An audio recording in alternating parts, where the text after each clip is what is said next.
ओम शांति।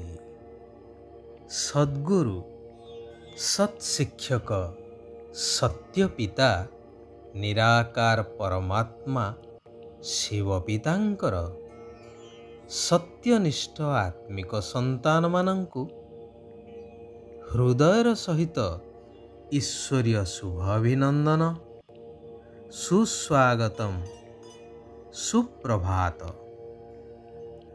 जेपरी कौनसी व्यक्ति अनेक दिन बाहरे रहिबा परे निज परिवार सहित मिसिबा पाई फेरुथिबा समय को चातक परि चाहि रही थाए।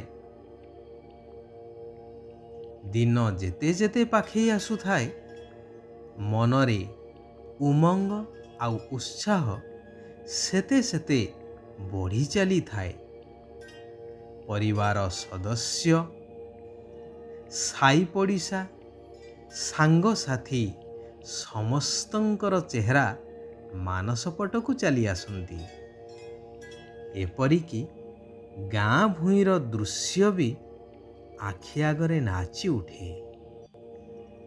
यह तो साधारण कथा जहाँ समस्ते अनुभव करिछंती। तेबे एबे आम समस्तंकु निजस्व घर अर्थात परमधाम ब्रह्मलोक को जीवाकु पड़िबो। ए कथा स्वयं सर्व आत्मांक पिता परमात्मा आसी स्मृति देउछंती।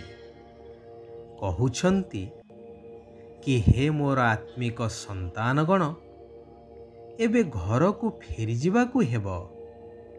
सेथिपाई देहर अभिमान को त्याग करि चाल। सबु अहंकार जथा मु एते भल एते धनवान एई सबु अभिमान को छाड़ी निजको आत्मा बोली भाविबा दरकार।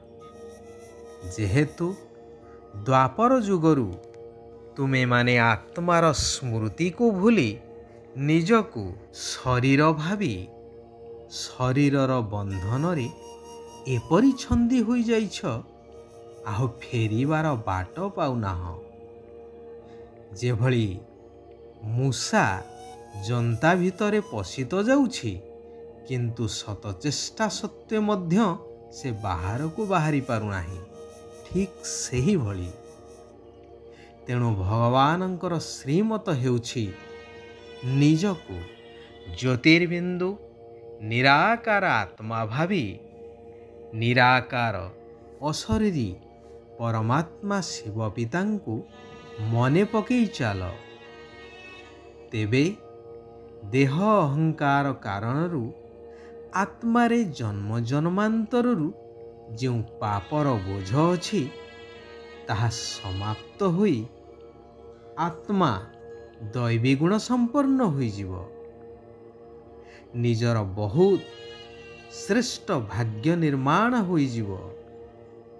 परंतु प्रथमे एही निश्चय हेबा दरकार कि मु गोटिए आत्मा, एबे मते एही शरीर को छाड़ी घर को फेरिबा को हेबो। सेथिपाई एई पुरुणा दुनिया रे मन लगीबार नाही।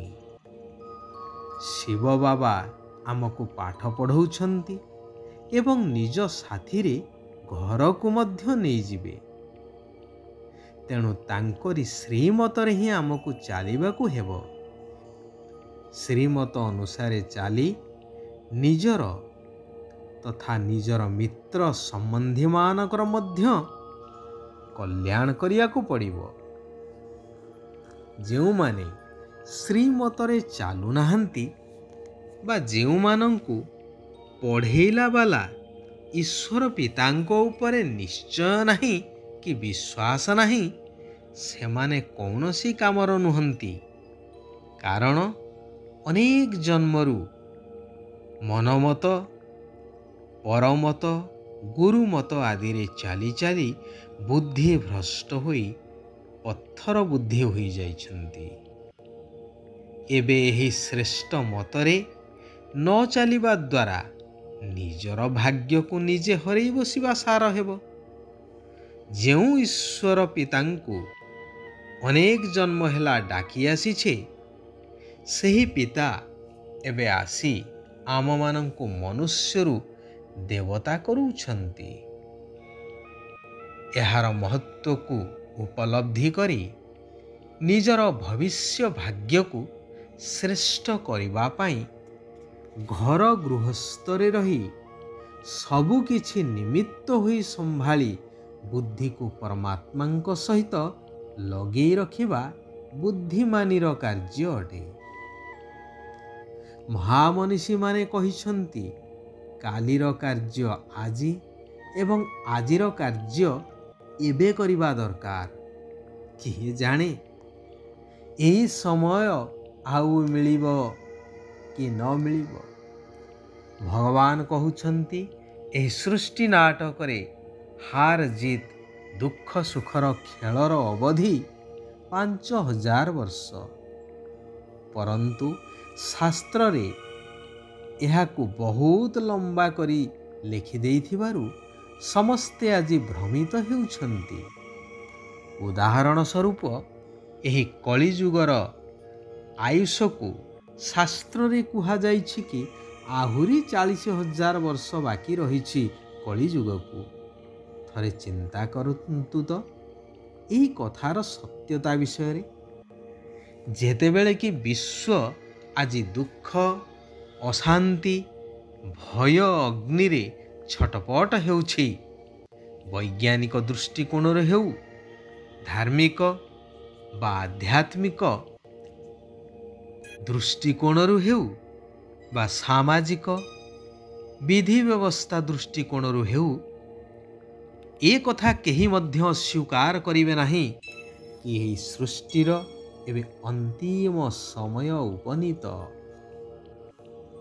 ତେଣୁ ଶିବ ବାବାଙ୍କ ସହିତ ସର୍ବଦା ସଚ୍ଚା ରହିବାକୁ ହେବ।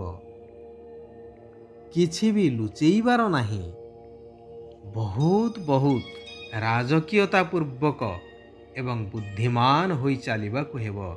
ଯେହେତୁ ଭବିଷ୍ୟ ନୂତନ ଦୁନିଆ, ସତ୍ୟଯୁଗୀ ସ୍ୱର୍ଗ ଦୁନିଆରେ ତୁମେ ରାଜପଦ ପ୍ରାପ୍ତ କରିବା ପାଇଁ ପୁରୁଷାର୍ଥ କରୁଛ। 21 ଜନ୍ମ ପାଇଁ ପ୍ରତ୍ୟେକଙ୍କୁ ଆତ୍ମଜ୍ଞାନ ଦେଇ ଜୀବଦାନ ଦେବାର ମହାନ ସେବା କରି ପୁଣ୍ୟ ଆତ୍ମା ହେବାକୁ ପଡ଼ିବ। ଛୁଞ୍ଚିରେ କଳଙ୍କି ଲାଗିବା ଭଳି ବର୍ତ୍ତମାନ ଆତ୍ମାରେ ବିକାର ରୂପକ ଯେଉଁ କଳଙ୍କି ଲାଗିଯାଇଛି, ତାକୁ ଯୋଗର ଯାତ୍ରା ଦ୍ୱାରା ଛଡ଼େଇବାକୁ ପଡ଼ିବ। ଶିବ ବାବା କହୁଛନ୍ତି, ସ୍ନେହ ରୂପକ ଉଡ଼ାଣ ଦ୍ୱାରା ବାବାଙ୍କର ନିକଟବର୍ତ୍ତୀ ହେବାର ଅନୁଭବ କରି ସମ୍ମାନର ସହିତ ପାସ୍ ହୁଅ। ସ୍ନେହ ଏପରି ଏକ ଜିନିଷ, ତେଣୁ ସ୍ନେହ ରୂପକ ଉଡ଼ାଣ ହିଁ ଶାରୀରିକ ହିସାବରେ, ମାନସିକ ହିସାବରେ ଏବଂ ଆନ୍ତରିକ ହିସାବରେ ବାବାଙ୍କର ନିକଟବର୍ତ୍ତୀ କରିଦେଇଥାଏ। ତେବେ ସ୍ନେହର ଅର୍ଥ ହେଲା ବାବାଙ୍କ ନିକଟରେ ରହିବା ଏବଂ ପରିସ୍ଥିତି ରୂପକ ପରୀକ୍ଷାରେ ଉତ୍ତୀର୍ଣ୍ଣ ହେବା ସହିତ ପ୍ରତ୍ୟେକ ପରିସ୍ଥିତିକୁ ସହଜରେ ଅତିକ୍ରମ କରିଯିବା। ଯଦି ମାୟା ଏବଂ ପ୍ରକୃତିର ଝଡ଼ ତୋଫାନ ଠାରୁ ସୁରକ୍ଷିତ ରହିବାକୁ ଚାହୁଁଛ, ତେବେ ଶିବ ବାବାଙ୍କର ହୃଦୟ ସିଂହାସନର ଅଧିକାରୀ ହେଇଯାଅ। ଆଚ୍ଛା, ଆଜି ପାଇଁ ଏଇଠାରେ ଆମେମାନେ ବିରାମ ନେବା। ପୁନଶ୍ଚ ଆସନ୍ତାକାଲି ଆମେ ସମସ୍ତେ ଏକତ୍ରିତ ହୋଇ ସେହି କଲ୍ୟାଣକାରୀ ପରମାତ୍ମାଙ୍କର ଆଉ କିଛି ଅମୂଲ୍ୟ ମହାବାକ୍ୟକୁ ଶ୍ରବଣ କରିବା, ନିଜ ଜୀବନରେ ଧାରଣ କରି ନିଜର ଭାଗ୍ୟକୁ ଶ୍ରେଷ୍ଠ କରି ଗଢ଼ି ତୋଳିବା, ତା ସହିତ ସାରା ବିଶ୍ୱର ମଧ୍ୟ କଲ୍ୟାଣ କରିଚାଲିବା। सारा विश्वर आत्मा माने सुख और शांतिर अनुभव करंतु।